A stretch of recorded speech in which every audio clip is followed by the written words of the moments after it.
सरवरा शाह करीमा दस्तगीरा अशरफा। गुलामी की बात आ गई है तो करेंगे, कह दिए सुभान अल्लाह। आते हैं जनाबे रजा बरेलवी जो हमारे मसलक के तर्जमान हैं और हमारे इमाम हैं और हमारे नजरियात के निगहबान हैं। उनका शेर ज़मीन अदब पर लाते हैं जिसमें नबी भी हैं, अली भी हैं, सहाबा भी हैं। फरमाते हैं वो कि जर्रे झड़कर तेरी पैजारों के ताजे सर बनते हैं सैयारों के। कह दिए सुभान अल्लाह, जोर से बोलिए। अब देखिए हमने इसे आवाज से नहीं पढ़ा, नहीं ऐसे पढ़ दिया, तरन्नुम में नहीं पढ़ा। जर्रे झड़कर तेरी पैजारों के ताजे सर बनते हैं सैयारों के। सिद्को अदलो करमो हिम्मत चार सू शोहरे हैं उन चारों की। अबू बकर की सदाकत, उमर की अदालत, उस्मान की सखावत, अली की शुजाअत, जर्रे झड़कर तेरी पैजारों के ताजे सर बनते हैं सैयारों के। सिद्को अदलो करमो हिम्मत चार शोहरे हैं उन चारों के। कह दिए सुभान अल्लाह, जोर से बोलिए।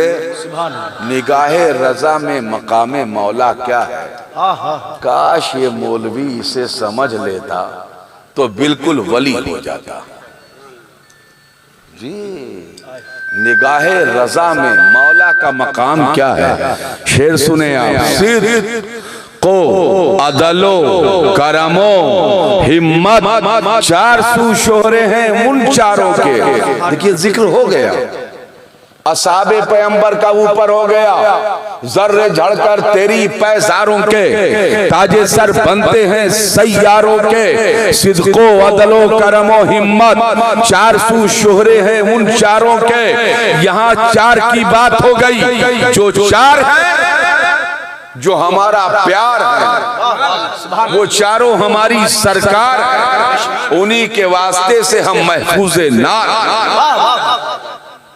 चारों का जिक्र हो गया, जोर से बोलिए।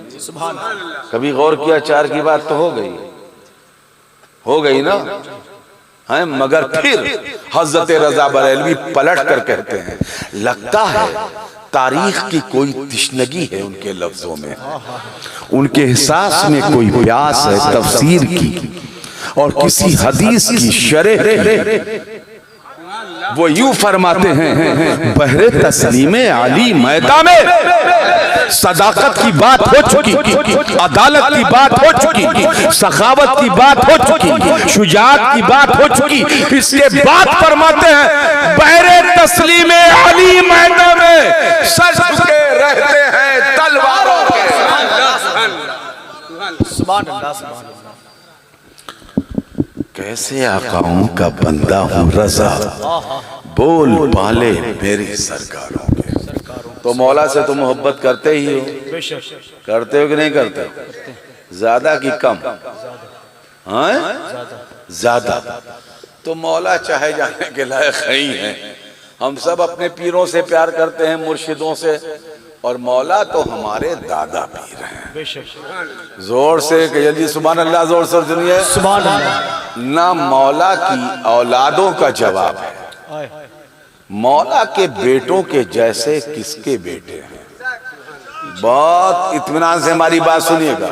बिला शुबा अबू बकर सिद्दीक अफजलुन नास बादल अंबिया। हम सुन्नी हैं, हम सुन्नी हैं, हम सुन्नी हैं। अबू बकर सिद्दीक अफजलुन नास बादल अंबिया है। उमर इब्न खत्ताब अफसल है, उमर इब्न खत्ताब अफसल है। उस्मान गनी को फजीलत हासिल है, अली को मकाम और मर्तबा और फजीलत हासिल है। ये चार सुभान अल्लाह, जोर से सुभान अल्लाह। इन सब में अफजलुन नास बादल अंबिया बिला शुबहा अबू बकर है। नबी ने ये दर्जा अबू बकर को दिया है और अबू बकर ने ये मर्तबा नबी से लिया है।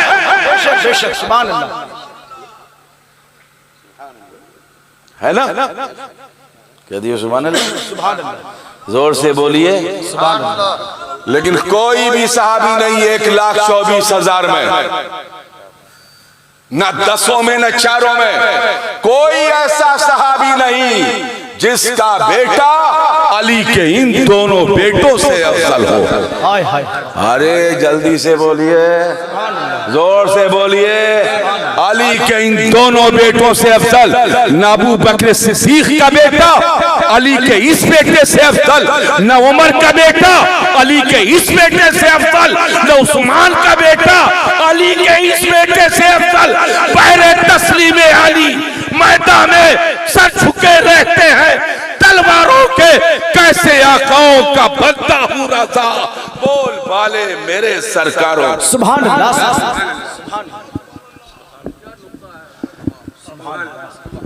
जी जी, सामने को ख्याल रख करके बोलना पड़ रहा है। कह दिए सुभान अल्लाह। करबला इस महीने का मौजू नहीं है। मैं अगर करबला पढ़ूंगा तो अपने अंदाज से पढ़ूंगा, तो मैं करबला नहीं पढ़ूंगा। अब वो हमारे इस्माइली साहब थे, वो बरसात करके जा चुके हैं, तो मैं करबला नहीं पढ़ूंगा। करबला एहसास में सुस्तियां नहीं लाता, लेकिन संजीदगी ले आता है ना? जब हम करबला कहते हैं तो करबला हमें एक ऐसी जमीन पर ले जाता है जो उस जमाने में बेआब हो गया था, जो चटियल मैदान था। उस मैदान में हमारे नबी का खानदान था। ये खानदान 21 अफराद पर मुश्तमिल था और इसके जानिसार 72 थे। और इन 72 के बाद इनकी बीवियां थी, इनकी बेटियां थी, इनकी नेवासियां थी, इनकी पोतियां थी। खुद खानदान अहले बैत का आलम यह था कि इसमें इमाम की बहनें थी, इमाम की बीवियां थी, इमाम की बेटियां थी, इमाम की भतीजियां थी, इमाम के खानवादों के मुख्तलिफ अफराद की बीवियां और बेटियां इसमें मौजूद थी। ये वो लश्कर था जिसमें तलवारों से ज्यादा, नेज़ों से ज्यादा औरतों की जमात मौजूद थी। और एक ऐसे मैदान में हमारा तस्वुर रुक जाता है जहां पर 7 से पानी बंद कर दिया जाता है और 10 की सुबह तक। अल्लाह अल्लाह कह दिए सुभान अल्लाह, जोर से बोलिए सुभान अल्लाह। उस मैदान में पहुंचते हैं तो सोचते हैं या अल्लाह, अब ये क्या बताएं अली अकबर कैसे थे, एक कैसे बोले अली असगर कैसे थे, ये कैसे बोले जनाब कासिम कैसे थे, ये कैसे बताएं अब्दुल्ला इब्ने हसन कैसे थे, ये कैसे बताएं हजरत अब्बास कैसे थे, ये कैसे बोले अब्दुल्ला इब्ने अब्बास कैसे थे। ये पूरा खानवादा उसी जमीन पर मौजूद था। कैसे किसकी फजीलत क्या क्या बताएं, उनमें इंसानों की फजीलत क्या बताएं जिनके जानवरों का ये था कि वो 3 दिन से प्यासे थे, मगर इसके बावजूद बाअदब खड़े थे।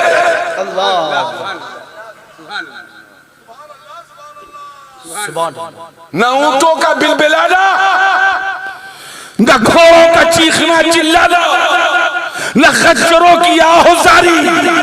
जिस कबीले और जिस खानदान के घोड़ों, जानवरों, खच्चरों के सब्र का ये आलम था, उस खाने के अंदर रहने वाले इंसानों के सब्र का आलम क्या रहा होगा। सुभान अल्लाह।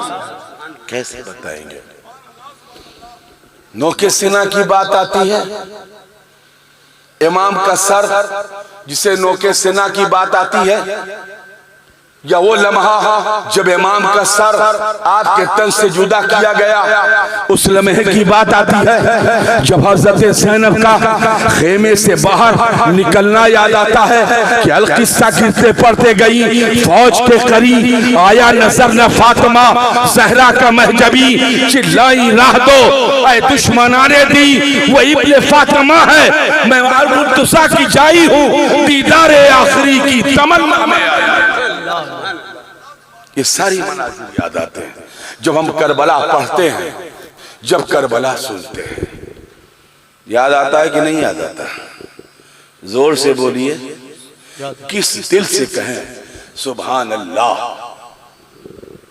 किस दिल से कहें सुभान अल्लाह जब बताया जाता है हमारे सरदार का कटा हुआ सर नोके सना पर। आदम को जिस पे नाज था वो इंसान कौन था? ऐ करबला बता तेरा मेहमान कौन था? ये सारे मनाजिर याद आ जाते हैं तो कुछ नहीं बोल सकते। वो शाम गरीबा, मजबूरों की शाम, गरीबों की शाम, लाचारों की शाम, बेबसों की शाम, दर्द और गम में डूबी हुई शाम, जब करबला बोलते हैं तो ये सब आता है। वो घोड़ों का दौड़ना, वो उसके सीमों के नीचे उनके जिस्मों का पायमाल किया जाना, ये सारे मनाजिर याद आते हैं। मगर ये दास्तान अजीमत है, दास्तान इस्तिकामत है। इसे न बयान करने का हर महीने में हौसला है, न हर महीने में बयान कर सकते हैं। इसलिए कि खतीब वो होता है जो शायर का जो कलाम पहले सुनता है उससे मुतासिर हो जाता है, उसका दिमाग वहीं तक रह जाता है। चलिए दरूद पाक पढ़िए, कुछ बोलते हैं।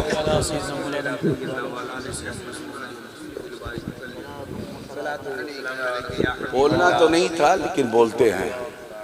अब बोलने पे आ गए हैं तो आहिस्ता आहिस्ता एहतियात से कुछ बोलते हैं। सुनने को तैयार हैं कि नहीं तैयार हैं? जोर और धीमा करें। अच्छा, थोड़ा सा धीमा करें। तो दिलशाद फारूकी, क्या किया जाए, करबला पहुंच गए, वहां कोई चीज धीमी हो ही नहीं पाती। ना दिल की धड़कनें धीमी होती हैं, न आंखों के आंसू धीमे होते हैं, न सिसकियां धीमी होती हैं, न आहोजारी धीमी होती है। करबला तो आखिर करबला है, दाफे बला है और वहीं से रद्दे बला है। बहुत एहतियात से। अरे यार रुकिए, भी सोच रहा हूँ, मौजमीन बना रहा हूँ, तैयार कर रहा हूँ। लेफ्ट राइट की कहाँ मौका मिलेगा मुझे जोतने बोने का, तो बैठ के तैयारी कर रहा हूँ अपने दिमाग की इतनी देर से। नबी तो नबी है, कह दिए सुभान अल्लाह, जोर से बोलिए। और अली तो अली है ना।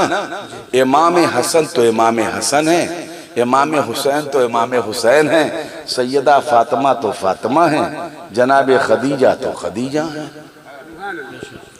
तो इस्लाम है, इस्लाम पर कितने एहसान हैं, किन किन लोगों के हैं। जनाब खदीजा हैं, अली हैं, उनके बाबा हैं। जोर से बोलिए। मैं एहसान की बात कर रहा हूँ, ईमान की नहीं कर रहा हूँ। अली हैं, उनके बाबा हैं, जनाब खदीजा हैं। नबी करीम के दाएं बाएं के मनासिब को देखिए, एक बीवी है, एक चचा है। कह दिए सुभान अल्लाह, जोर से बोलिए। 3 चचाजाद भाई। अरे बोलो ना जल्दी से। अली हैं, जाफर हैं, अकील हैं। 3 चचाजाद भाई हैं और एक चचा हैं जिन्होंने 3 बेटे दिए हैं। और इन देखिए, करबला बोल रहे हैं, करबला एहतियात से बोले। इन तीनों बेटों ही की औलाद आपको करबला में मिलेगी। या तो औलाद जाफर मिलेगी, या औलाद अकील मिलेगी, या औलाद अली मिलेगी। यानी करबला एक 3 बाप की औलाद पर कायम है। या औलाद जाफर हैं, या औलाद अकील हैं, या औलाद अली। और बहुत इत्मीनान के सुनिए, शुजाअत, बहादुरी, दीनदारी, तकवा, परहेजगारी, खशियत, इबादत, रियासत, मजहब पर जाने सारी इन्होंने अपने नद्याल से भी और अपने दधियाल से भी विरासत में पाई। सारी चीजें इनकी विरासत में थी। ये हुसैन है जिनके नाना ने अपनी जिंदगी का मकसद ही तबलीग दीन बनाया। ये हुसैन की नानी है जिन्होंने पूरी दौलत इस्लाम पर कुर्बान कर दिया था। और ये इमाम हुसैन है जो अली के बेटे हैं। अब रह गए मौला। मौला की फजीलत की तरफ आते हैं और पंजतन की फजीलत का एक रुख उलट देते हैं। मौला की विलादत हुई, जोर से बोलिए, अब अंदर हुई कि बाहर हुई? मैं इस बहस में नहीं जाता। कुछ लोग कहते हैं बाहर हुई और कुछ कहने वाले हैं जो अंदर हुई। तो अंदर वाली बात अंदर वाले जाने, बाहर वाली बात बाहर वाले जाने। मैं इसकी बहस में नहीं फंसता, लेकिन ये मैं जानता हूं कि मौला ने ना अंदर ना बाहर। कह दिए सुभान अल्लाह, जोर से बोलिए। मौला ने ना अंदर ना बाहर, मौला ने ना अंदर ना बाहर अपनी आंखी नहीं खोला। मौला 10 जिंदा चचाओं की औलाद थे। 10 जिंदा चचा उनके मौजूद थे। मौला ने किसी की गोद में जाकर आंख नहीं खोला।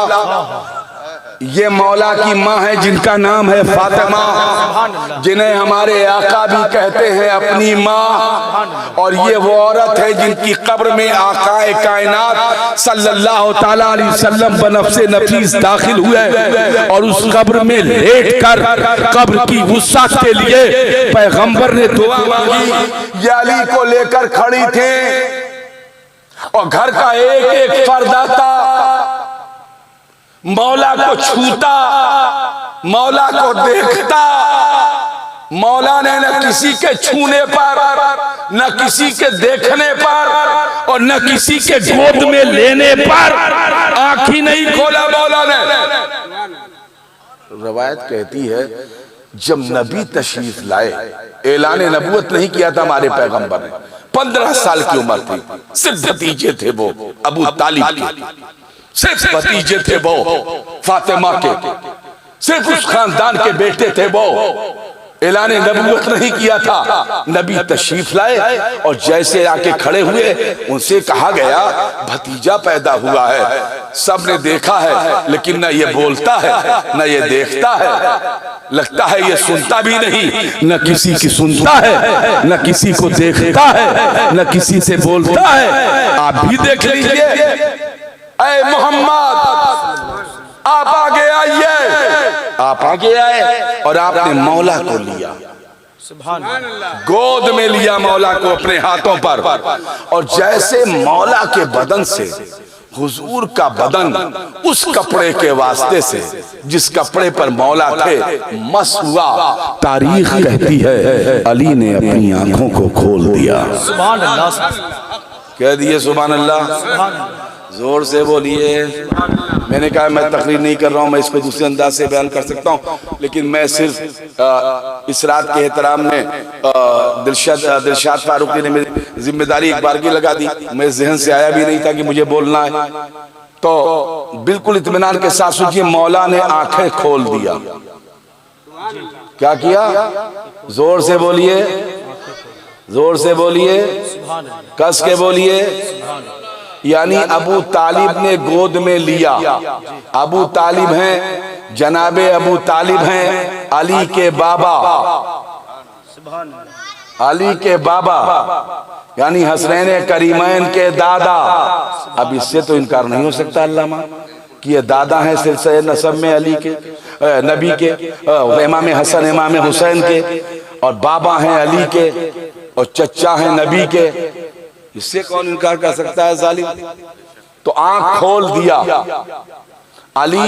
इससे पहले बाबा को देखा, बाबा की गोद में गए लेकिन बाबा को नहीं देखा। बाबा ने उनके देखा लेकिन उन्होंने अपने बाबा को नहीं देखा। चाचा ने उनको देखा, उन्होंने चाचा को नहीं देखा। अम्मा ने देखा मगर उन्होंने नहीं देखा।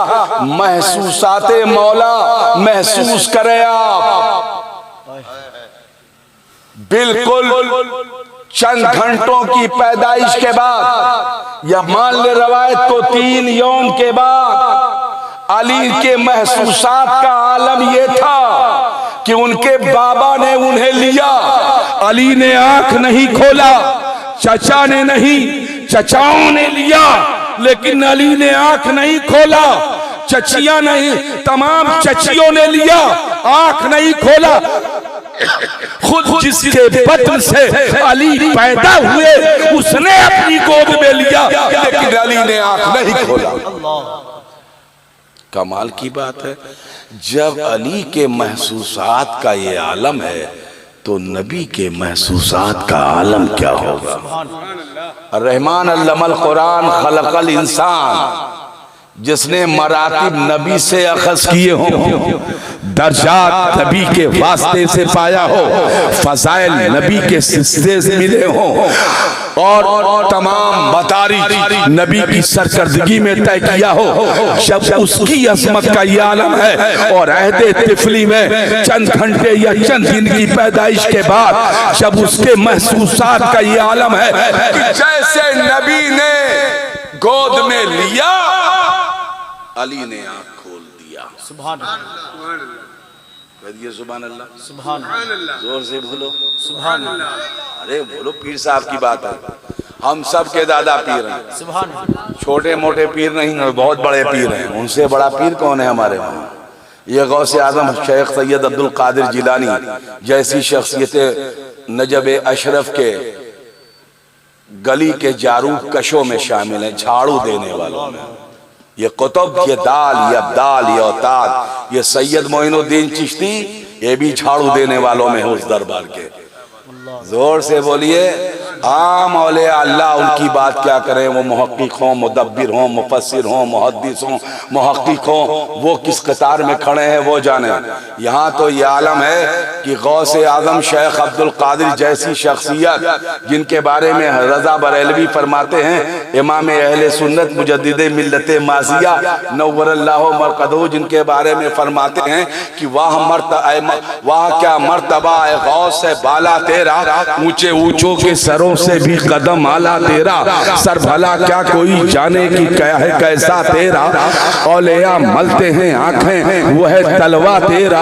आप बोलो, जब अब्दुल कादिर जिलानी के तलवे का ये आलम है तो मौलाए कायनात के जलवे का आलम क्या?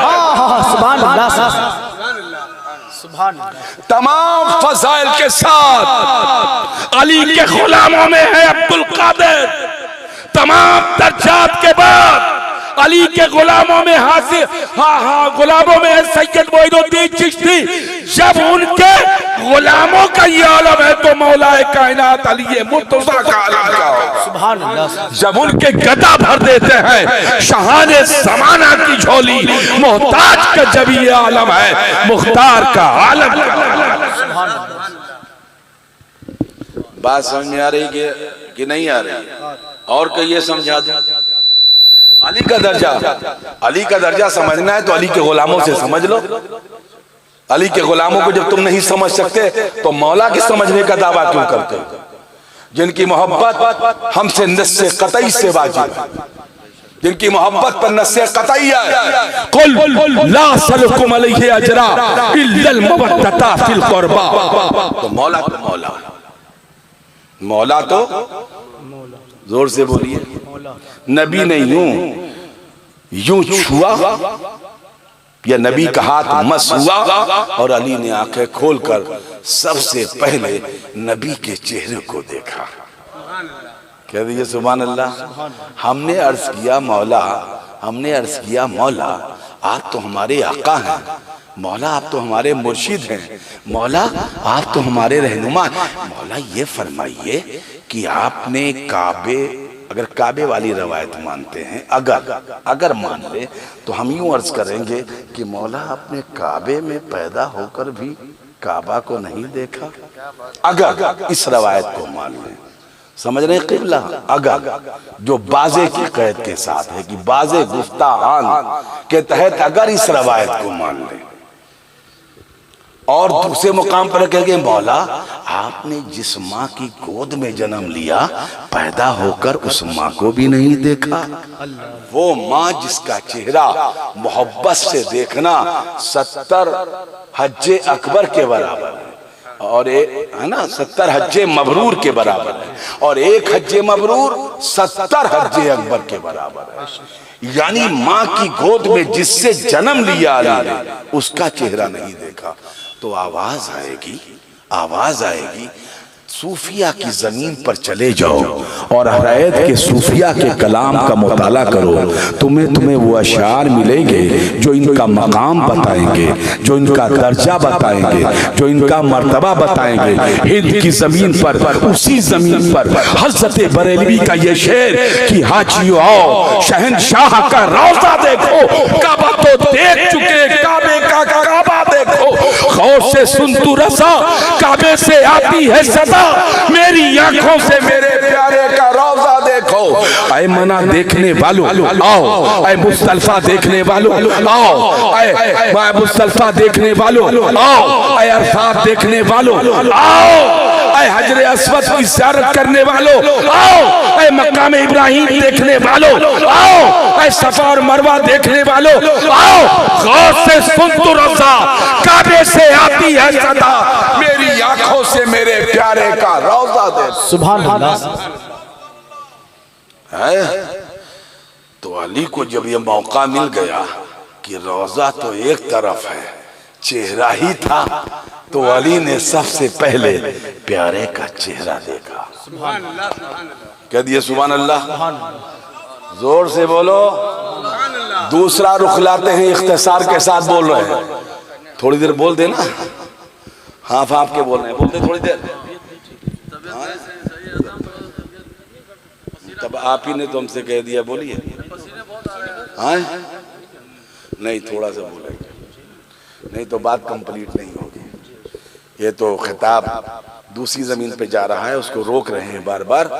तो आपसे कहा था कि हमसे ना बोलवाइएगा, इसलिए कि पूरा महीना हमें नहीं बोलना है, लेकिन अब ठीक है बोल दिया। आप फारूकी लोग हैं, फारूकी साहब, इनका ख्याल करना पड़ता है ना, ये फारूकी हैं, इनसे बड़ा गहरा रिश्ता है हमारा, तो थोड़ा सा ख्याल करना ही पड़ता है। तो बोल दिया, एहतियात से बोल दिया, बोला थोड़ा एहतियात से बोलना।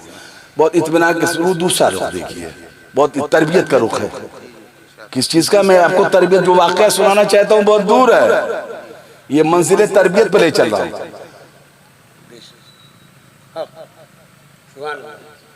अबू तालिब भी मौजूद थे, सईदा फातिमा भी मौजूद थी। कहने लगे कि ऐसा करो मोहम्मद, ये किसी को के लिए आंख नहीं खोलता, किसी की बात नहीं सुनता, अजीब है ये। तो ऐसा करो कि इसको तहनीक भी तुम ही करा दो, है ना?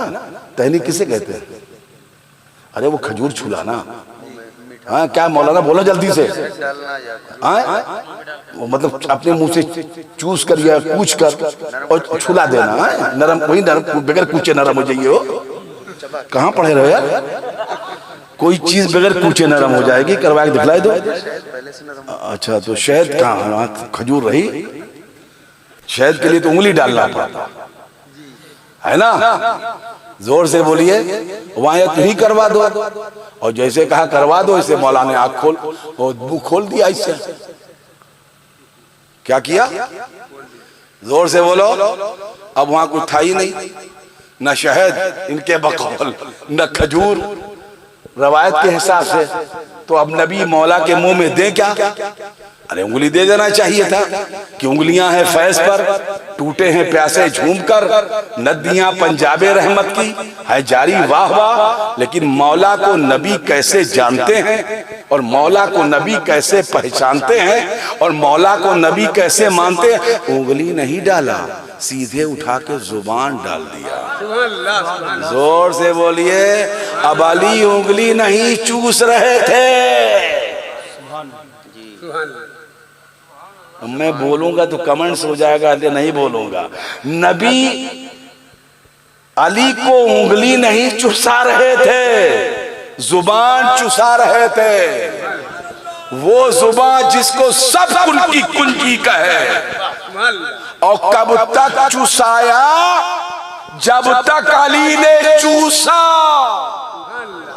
इसीलिए नबी ने जब अली का मकाम बताया तो ये बताया, ऐ लोगों तुम याद रखना, अना मदीनतुल इल्म अलीयुल बाबुहा, मैं इल्म का शहर हूँ, अली उसका दरवाजा है।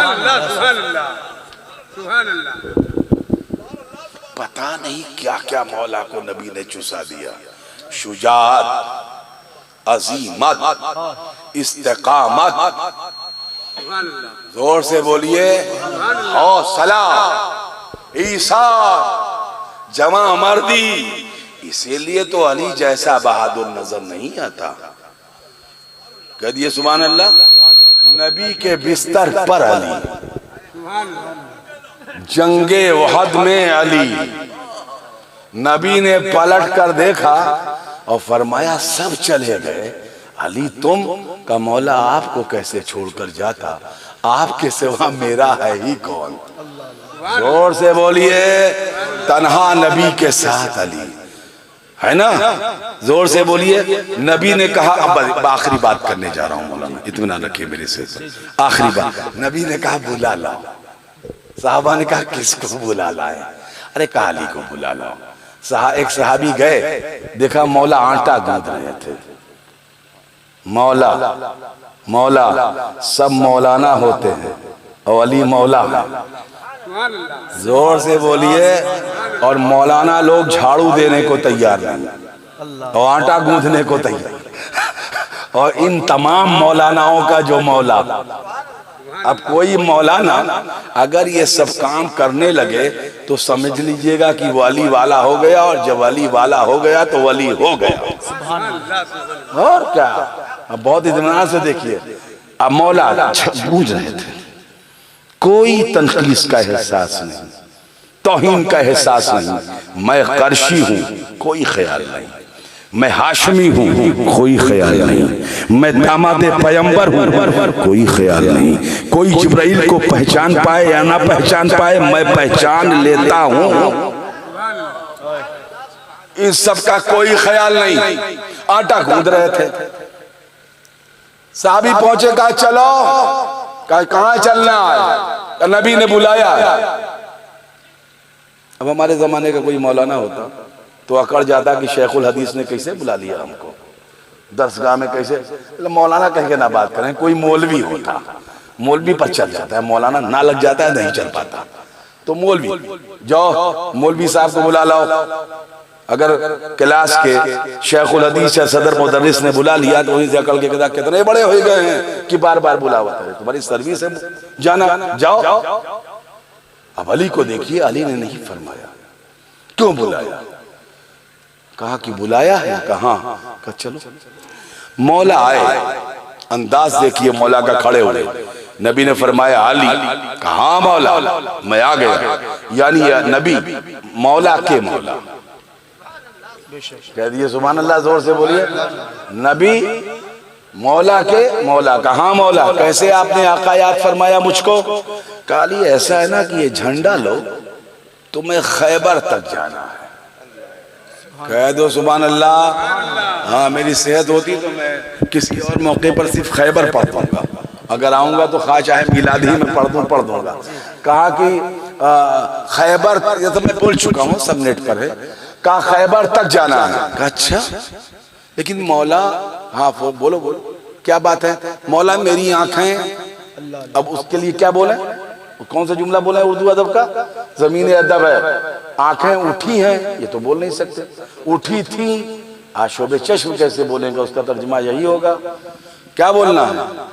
आंखें आई हैं, आंखें आई थी, ये बोलेंगे कि उठी थी? उठी थी। अरे दोस्त, कहीं तुरे चक्कर में हो ना तौबा करे पड़े, हम गड़बड़ाए गए हैं। उठी थी और आई थी, बहरहाल आंखें लाल थी, सुर्ख, ये बोल लेते हैं। और हालांकि ये उठी थी या आई थी, यही दो में से एक लफ्ज का इंतखाब करना, याद नहीं रह गया मुझको। तो जब नहीं याद रह गया, नहीं याद रह गया, तू जबरदस्ती दावा करूं बाद में परेशानी मोल, तो तुम का तौबा बचाइए, अपनों तौबा बचाइए। हाँ, नहीं तो नहीं, पता नहीं कौन पीछे पड़ जाए व्हाट्सएप पर। आजकल करो भरोसे नहीं की क्या बोल गए थे। नहीं, आशोबो नहीं बोलेंगे, खतरे वाला लफ्ज नहीं बोलेंगे, कहीं खतरा ना हो जाए। ज़मीन अदब है, अदब का हस ज़ेरे आसमां, आज़ाश नाजुक कर, नफस गुम कर दो आयन, जुने दो बायज़ीज़ जा। काम चल जाएगा समझा कर। बाबे जिब्रील के पहलू में जरा धीरे से ऊंची आवाज हुई, उम्र का सरमाया गया। अंतह बता अमालकुम वन तुम ला तशरून की मंजिल की तरफ नहीं जाएंगे। अपने अमाल बचाने की कोशिश करेंगे जो थोड़े से। तो नबी ने कहा इधर आओ। हाय हाय हाय, कह दो सुभान अल्लाह, जोर से बोलो सुभान अल्लाह, और कस के बोलिए कहा इधर आओ। मौला करीब गए तो हुजूर ने अपने मुंह शरीफ का पानी, लुआबे दहन, अपने मुंह शरीफ का पानी अली की आंख में डाल दिया। सुभान अल्लाह, जोर से बोलो। और जैसे हुजूर ने डाला, मौला की आंख बहुत तेज देखने लगी, सुभान अल्लाह, बहुत दूर तक देखने लगी। अब कितने दूर तक इस बहस में नहीं चलेंगे इस वक्त, बस इतना देखने लगी, इतना देखने लगी कि एक मर्तबा एक शख्स ने पूछा, अली आप ये बताइए कि इस वक्त जिब्राइल कहाँ है? तो मौला ने सर उठाया, आसमान की तरफ देखा, फिर सर झुकाया, जमीन की तरफ देखा, फिर दाएं बाएं देखा, फिर पीछे देखा।